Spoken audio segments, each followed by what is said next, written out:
You unlock this door with the key of imagination. Beyond it is another dimension, a dimension of sound, a dimension of sight, a dimension of mind. You're moving into a land of both shadow and substance, of things and ideas. You've just crossed over into the Twilight Zone.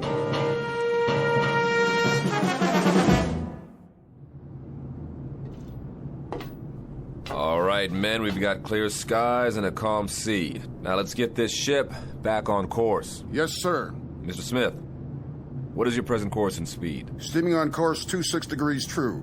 Speed 10 knots, sir. Very well.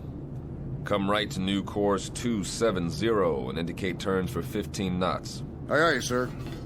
Helmsman, come right to new course 270. Aye, sir. Coming right to new course 270. All engines ahead standard. Indicate 126 turns for 15 knots. Aye, sir. Engine room. All engines ahead standard 126 turns for 15 knots. Engine room answers. All engines ahead standard 126 turns for 15 knots, sir. All secure, Captain. Glad to hear it, Ensign. Any damage? No, sir. We took in a lot of water in the storm, though. That was one heck of a swell back there. I'm aware of the storm, Mr. Marmer. I'm also aware of the swell. And what I'm also aware of is that that boat was not properly hoisted. A 13-year-old Sea Scout would have rigged it in a stored position. Right, sir. You can tell the chief boatswain's mate that I want to see him in my quarters, on the double. Aye, aye, sir. Chief Bosun's mate Bell reporting his ordered, sir. At ease, Chief. That shouldn't be too difficult for you, should it? Sir? That state of being at ease. You're the champion of the fleet when it comes to being at ease, Bell. I don't understand, sir. The devil you don't. This couldn't be clearer to you if it came in diagrams. You are the chief bosun's mate on board this ship. You run the deck division, you handle the rigging in and out, you supervise the heavy equipment, and there are 8 or 10 other cardinal duties you are responsible for, not the least of which, chief bosun's mate Bell, is the proper securing of the whale boat. Now, last night we had a bad swell, and that boat should have been rigged in. Instead, it was left swung out, and as a result, she's 80% damaged and filled up like a swimming pool. Question, Chief. Where were you? Begging the captain's pardon. Don't beg my pardon. Just tell me, in a brief explanatory way, why you couldn't handle the initiatives of a chief bosun's mate, and why the efficiency of this ship has had to suffer as a result. We had 9 hours notice of that storm, Bell. This ship should have been 100% prepared. It wasn't, and I want to know why. I did all I could, sir. I haven't been feeling up to par. Did you report to sickbay? No, sir. Speak up, Chief. No, sir, I didn't report to sickbay. Look, Chief, I'm not in the business to pistol whip my crew. I want a tight ship, that's true, but I happen to care very much if any one of my sailors has a problem and can't function because of it. You've rated 4-0 all the way down the line for as long as you've served on this ship.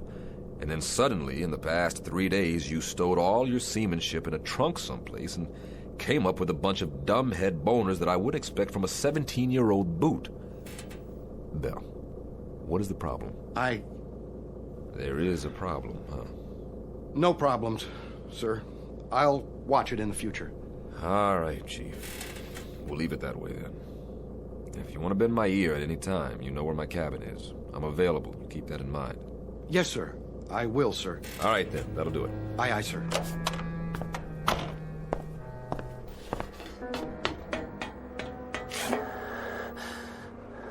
Chief? Hey, Chief, are you all right? What? You okay, Chief? You looked a little woozy there.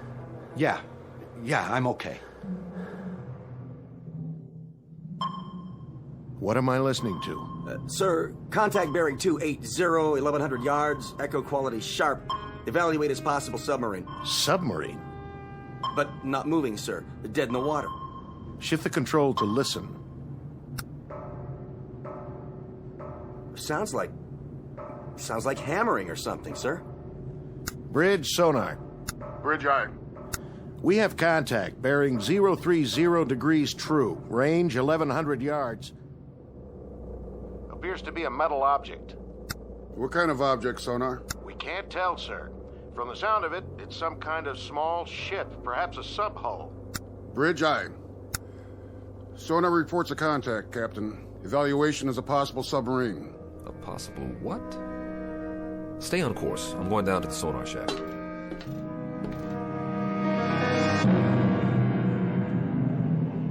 Incident 100 miles off the coast of Guadalcanal. Time 1963. A United States naval destroyer on what has been a most uneventful cruise, except for a few tense moments with a storm front. Nothing unusual. But in a moment, they're going to send a man down 30 fathoms and check on a noisemaker. Someone or something tapping on cold steel. You may or may not have read the results in a naval report, because Captain Beecham and his crew have just set a course that will lead this ship and everyone on it deep into the Twilight Zone. And now, back to our story from the Twilight Zone, The 30-Fathom Grave, starring Blair Underwood, with Stacy Keach as your narrator.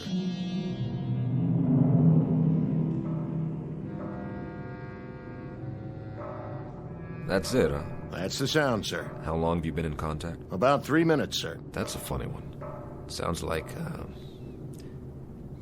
tapping on metal, doesn't it? That's what I think, sir. Bridge. Change course to 030 and reduce speed to 5 knots. Try to make contact by underwater telephone.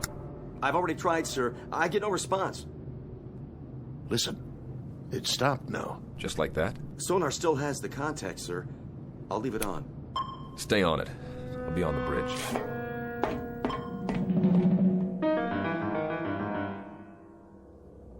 Steady on course 030.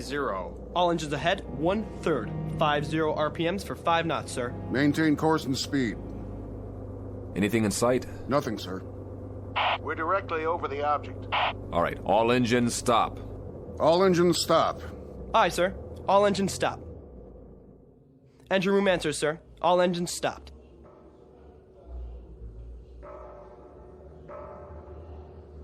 Do you hear it, sir? Wait, hold it. Hold it. I want dead quiet all over the ship. Tell those sailors on deck to can it.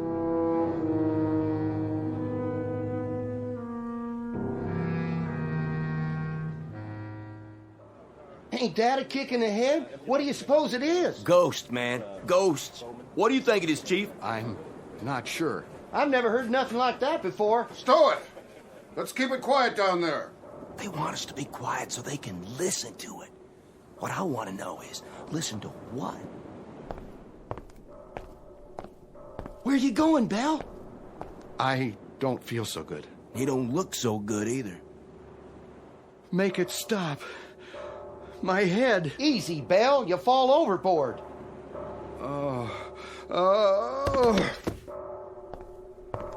I said quiet out here. What's the problem? We got a man down, sir. What happened? Nothing. Looks like you fainted. We'll get him down to sickbay. Yes, sir.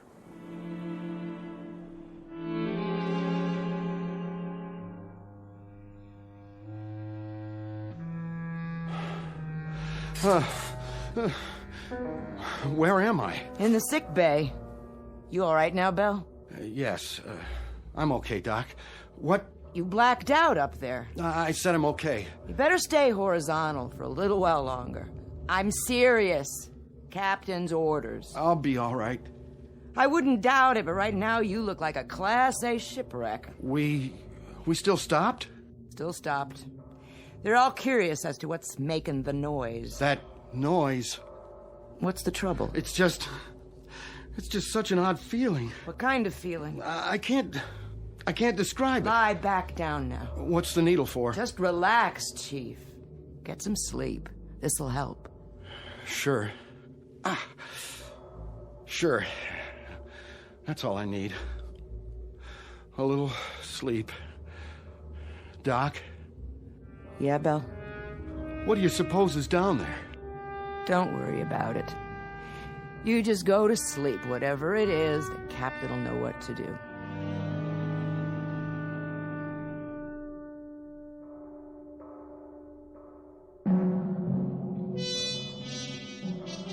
I want you to stay grafted to me, Lieutenant. Sir? Take notes on everything that happens from now on. I may turn in a report that'll stick me on a garbage tanker or even a naval hospital. I want 15 witnesses at my hearing who are on my side. Could be a sub, and we could be hearing it. It's only about 30 fathoms. Yeah, sure. It could be a sub, mister. That's probably what it is, but what about this sub? Has it got 2 arms and a fist? Because somebody's making noise down there. We have a diver on board? Yes, sir. What's his name? McClure in the 1st Division. He's a qualified diver. Tell him to report on the double. We'll send him down. Have him knock on the door. I see. And then what, sir? We'll see who invites him in.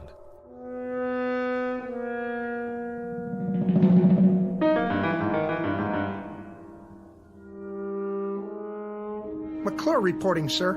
You're the diver? Right, sir. All right, I'm going to give it to you straight, McClure. Now here's the picture.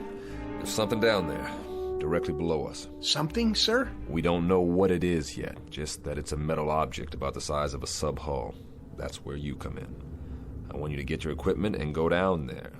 Stay in contact from the moment you hit water to the moment you reach it, understood? I understand. Whatever that object is, there may be somebody inside, or at least something that's making the noise. When you get down there, I want you to listen closely and tell me what you hear. We may be getting it distorted. Yes, sir. All right, then, hop to it. Aye, sir. What we're hearing doesn't make any sense. It's crazy. It is that, Lieutenant. But if it isn't a sub, sir, what is it? Maybe it's a Spanish galleon, Lieutenant, with a treasure chest and a loose lid that's off its hinges. Or maybe it's just our imagination. Well, we'll sure find out. As soon as he suits up, they'll lower him down. And then we'll know. Yeah, I sure hope so, Lieutenant. One way or another. I hope you're right.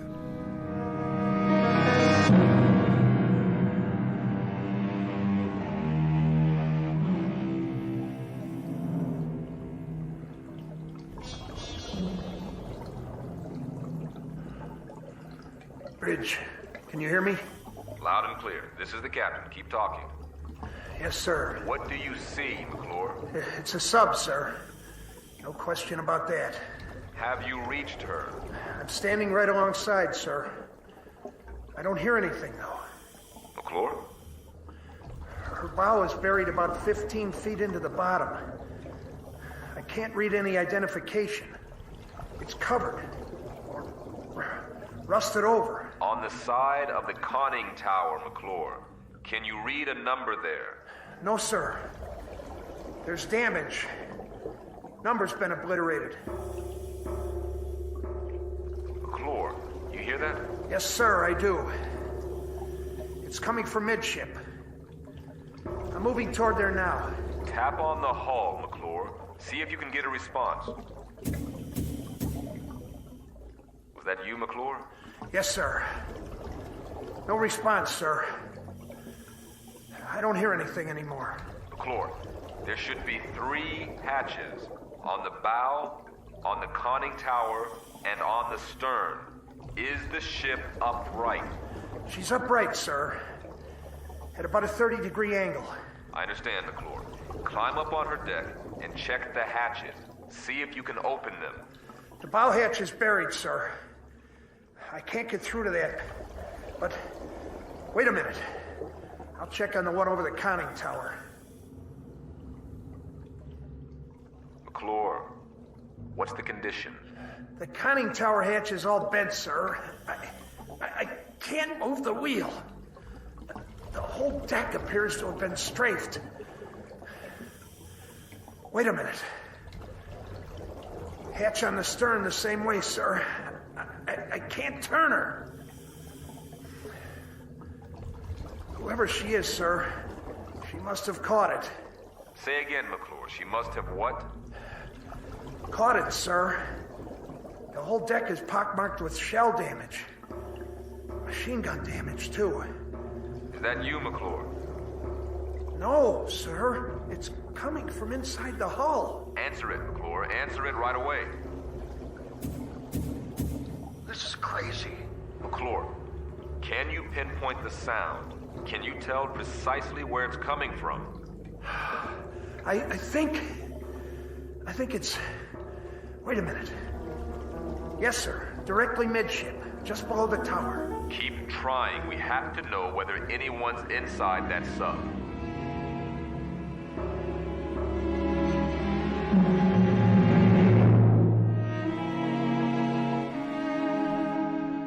Now, back to the 30-fathom grave on the Twilight Zone. No more contact, sir. Stay on it for as long as you can, McClure. Come up when you're ready. Aye, aye, sir. Get the comm, officer. I want to send a message. Action is 7th Fleet, info to SyncPack. Appraise them of the situation. Get on it. Yes, sir. Radio bridge. Radio I. Captain wants a message. Action to comm 7th Fleet. Info SyncPack Fleet. Have located sunken sub. Position latitude 09-30-00 south. Longitude 160-48-00 east. Request confirm location of all known sinkings this area. Will remain this area until further advised. Precedence operational immediate. Aye, sir. Any ideas, Captain? An even dozen, but every one of them nullifies the one ahead of it. If it's one of our subs, we should have gotten a report on it. And even if it's somebody else's, why haven't they gone out the torpedo tubes? That's what I was thinking, sir. Which brings us down to another common denominator. That sub has been hit by shell fire. So, whatever action took place must have happened within a period of hours, or else there wouldn't be anyone still alive. But there's been no action. We'd have seen it, or heard it. They put them all together and they spell nothing. When McClure comes up, tell him to dry off and report to the sonar shack. That's where I'll be.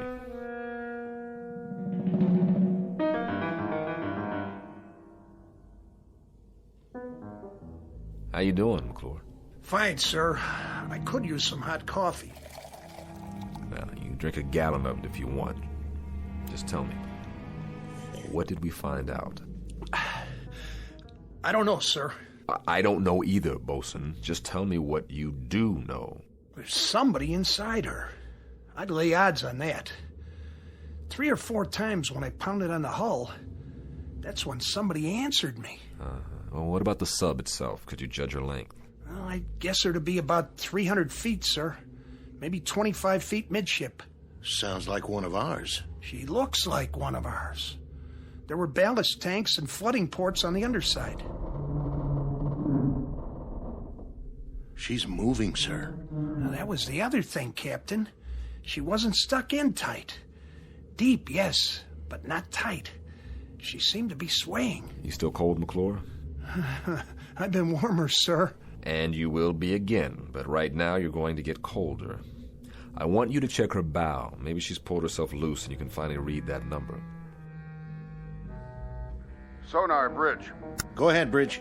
Com 7th Fleet reports no sinkings of any kind. Authorizes us to remain on scene and operate at own discretion for salvage and rescue. Roger. Can do, McClure? I'll do my best, sir. Look at it this way. What a dandy story you can tell your grandchildren on some dark, rainy night. Are they going to believe me, sir? I'm not sure I will, but if you can get me a number or a name off that hull, we may be able to sleep tonight after all. Yes, sir. I've got a question for you, Mr. Smith. What's that, sir? If they're in there and alive and can't use the torpedo tubes, how do we get them out?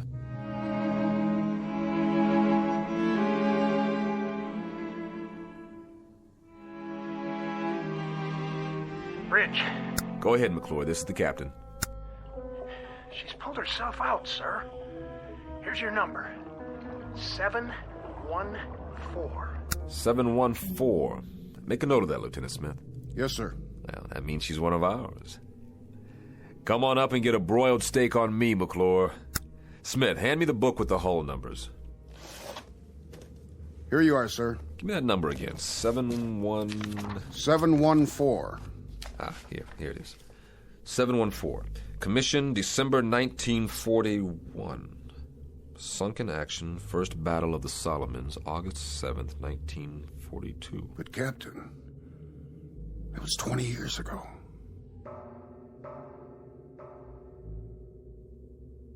Then, Lieutenant, tell me something. Who is inside that sub.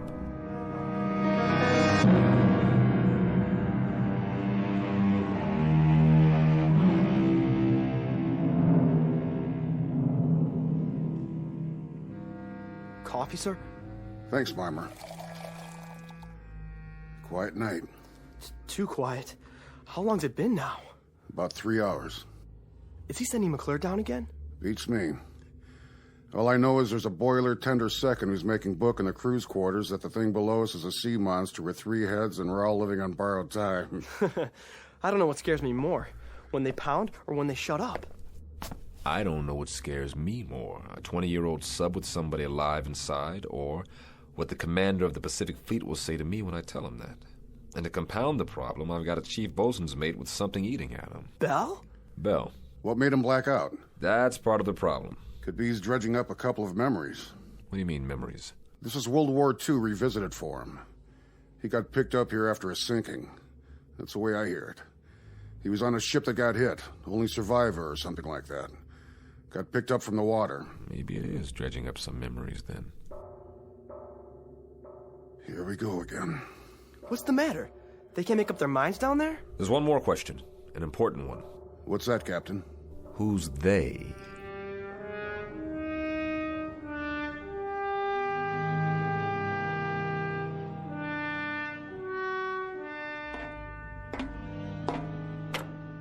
Hello, sir.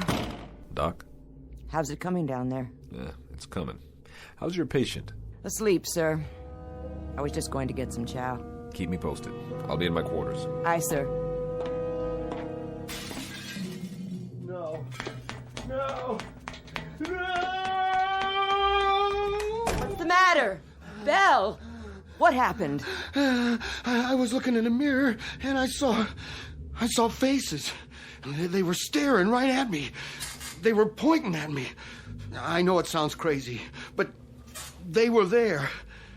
It was as if I'd been pushed out of the mirror. Ordered out. That's why I had to break it, to make them stop.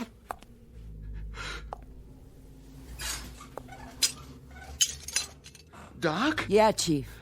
Do you see me in the pieces of mirror down there on the floor? Listen to me.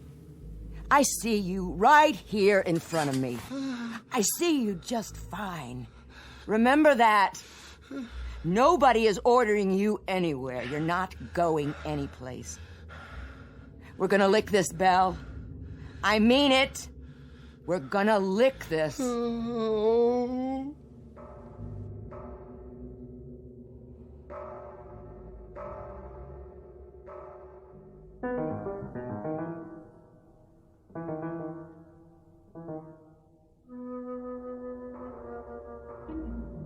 Same routine, huh? Same thing, sir.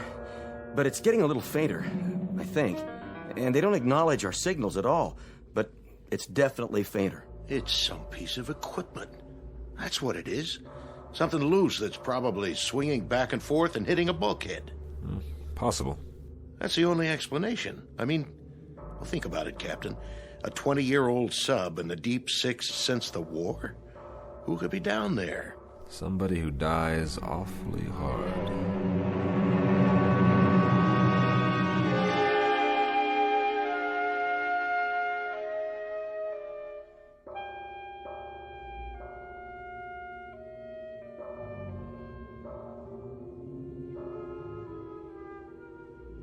Whoever it is, whatever it is, it's running out of steam.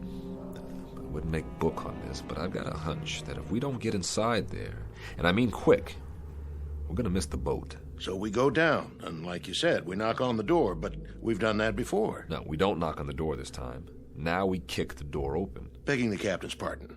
You break in that way, and it's a sure bet the pressure will kill whatever's alive down there. Right, so we do it the one other way we've got. I want you to send a message to ComSub PAC. Tell them we're going to need a submarine rescue ship out here. Give them position and depth and tell them to report to the scene for rescue attempt. Emergency precedence. The airlock chamber? Well, that's all we've got left, and it's precious little. Get on it right away. I'll be on the bridge. Radio, sonar. Radio I. The ComSub PAC. Emergency precedence. Request nearest ASR report to position. Latitude 09er-30.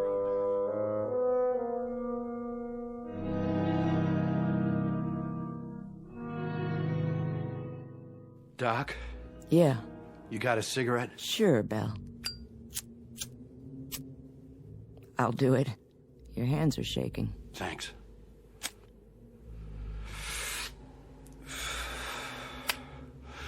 Doc, will you answer me straight? I'll try. Who's outside? What? Who's out in the passageway? Nobody's out there. Why? You think you hear something? I don't know. Why should anybody be out in the passageway? Nobody's posting guard on you. I just felt as if there was somebody out there. Now, there's nobody out there. Nobody at all. Who did you think it was? I don't know. The only thing out there is a long stretch of steel and deck. Nothing else. Come on, you want to take a look? What's happening to me? Doc, what in God's name is happening? Chief, you gotta get a grip. Or I swear you're gonna talk yourself into a straitjacket.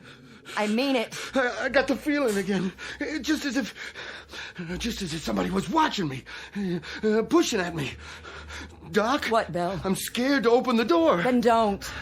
I told you, there is nothing out there. I'm scared to open it, but I have to.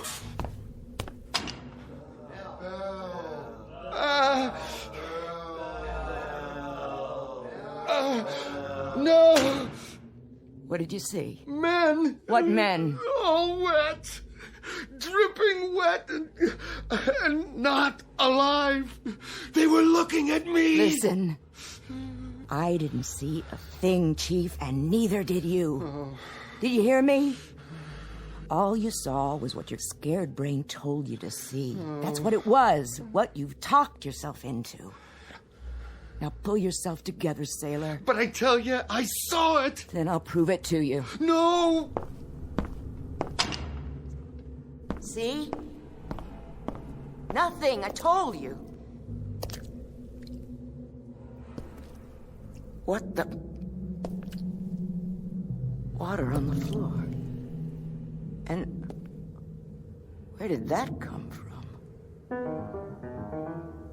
Piece of seaweed.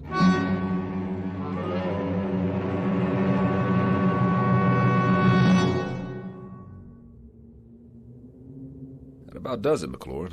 Go down and try to get a response. It'll help that sub-rescue outfit if they can get a specific location. How will they get in, sir? Through the forward torpedo compartment or the stern. Then they'll have to blow each of the 6 other compartments before they can enter. What if I don't get any answers, sir? We haven't heard from them in almost a half an hour. If you don't get any answer, come back up. The rescue team will take it from there. No survivors then, sir. Is that what it'll mean? That's what it'll mean. They'll bring up bodies, not survivors. Okay, McClure, up to it. Aye, sir.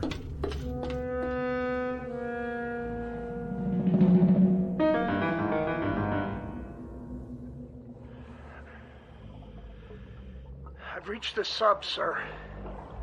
The next noise you hear, that'll be me. Go ahead, McClure, pound away. Any response? None, sir. No response anywhere. Keep trying. Yes, sir. McClure? Captain, I found something here. Wait a minute. I can't make it out. What about the response? Did you hear anything? No, sir. Nothing. Give it a few more minutes. Yes, sir. No soap? No soap. It really frosts me. To get so close to those poor devils and then... The sub-rescue ship is due here at 0300. Keep an eye peeled. I'm going aft to meet McClure. Aye, sir.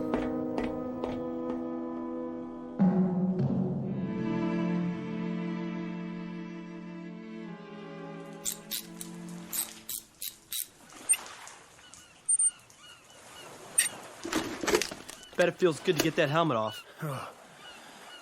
Yeah, it sure does. It's so dark down there now. Without the light, I couldn't see a blasted thing. Real spooky. But I found this. Yeah, thanks, McClure. Good job. Go get some chow. I'll need you one more time when the ASR team gets here. You're gonna have to go down as a pathfinder. Give them any help they need. But that won't be for a while. Excuse me, sir. But you better look at those tags. You gotta be kidding me. What's the matter, sir? Ensign, ask Doc if Chief Bell is well enough to report to my quarters, because I need an explanation for this one. Fast.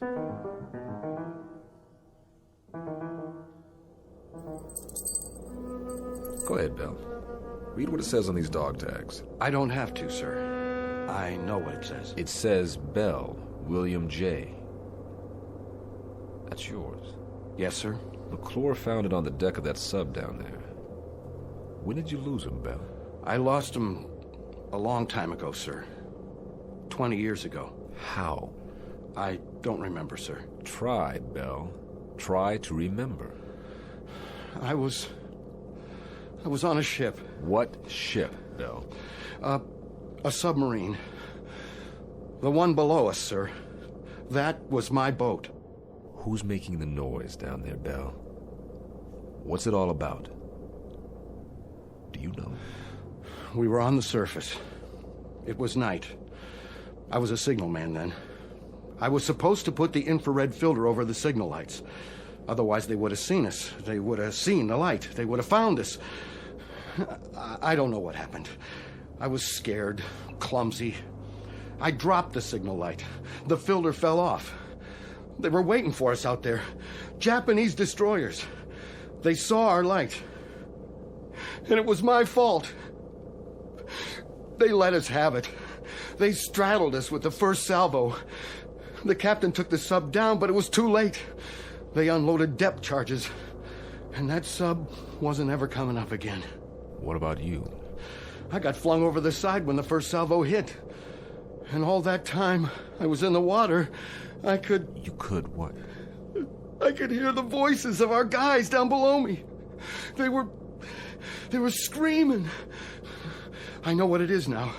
This crazy feeling I've had. What? What is it, Bell? I got out. One guy out of the whole crew. I got picked up later on by one of our destroyers. But I got out. Do you understand, Captain? I sank that sub. I was responsible, but I got out. Bell, I want you to listen to me. Those guys down in the sub, they know I'm up here. Bell, hear me out. I should be with them. I should be down in that sub. Bell. I should be dead. That noise, that pounding, those are the guys down there who are calling muster on me. They're calling muster on me. Will you hear me out? Will you listen to just a little logic now? A little reason? No one man sinks a sub, and one lousy circumstance doesn't decide a battle. And one case of sudden fear doesn't add up to a coward. Bell, you gotta believe me. All you should put in your sea bag is regret, not guilt. Do you understand, Bell? Not guilt. They're calling muster! Bell! Come back here! They're calling muster on me! Bell!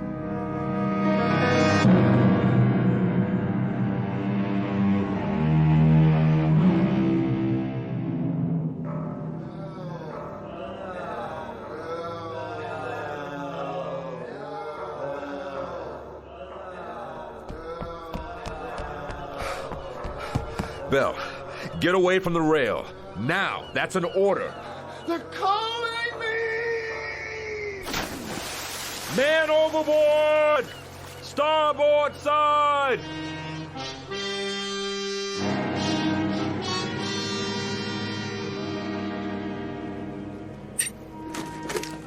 The rescue ship says you got inside. Yes, sir. It was a wreck. Nobody had a chance. Nobody? Nobody, sir. The periscope shears had been cut in half. One section was just hanging there, swinging back and forth. Then that was the noise. That was the noise, wasn't it? I guess so, sir, but... But? There were 8 men down in that control room. 8 men. Or what was left of them. And one of them one of them had a hammer in his hand. Let's just say, McClure, let's just say that this is the part of the story you tell your grandchildren that you make up yourself. Say anything you like, any explanation that comes to mind. Aye, sir. It's funny how long it takes some men to die, or to find any peace at all. Sometimes I think that's the worst thing about a war. Not just what it does to the bodies, but it does to the minds. So, rest in peace, Mr. Bell. I think it's your due now. At long last, rest in peace.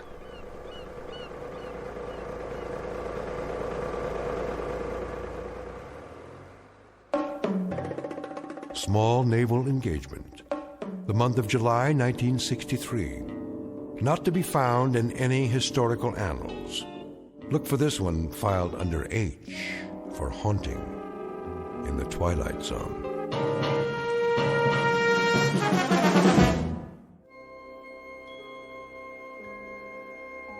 Hi, this is Carl Amari, producer of the Twilight Zone radio dramas. I'd like to take a moment to tell you about our official website at twilightzoneradio.com, where you'll get the latest news and information on these Twilight Zone radio dramas. Plus, at twilightzoneradio.com, you can digitally download 3 free episodes or any of our episodes for only $1.95 each. In this age of ever-changing technology, we've decided to make these episodes instantly available to you by making the Twilight Zone radio dramas a digital download-only series. This means that this series will no longer be offered on CD. The CD collections at our website are now being offered while supplies last at buy one, get one free. So be sure to get your favorites before they're sold out. Be sure to visit us often, and I'll see you in the zone.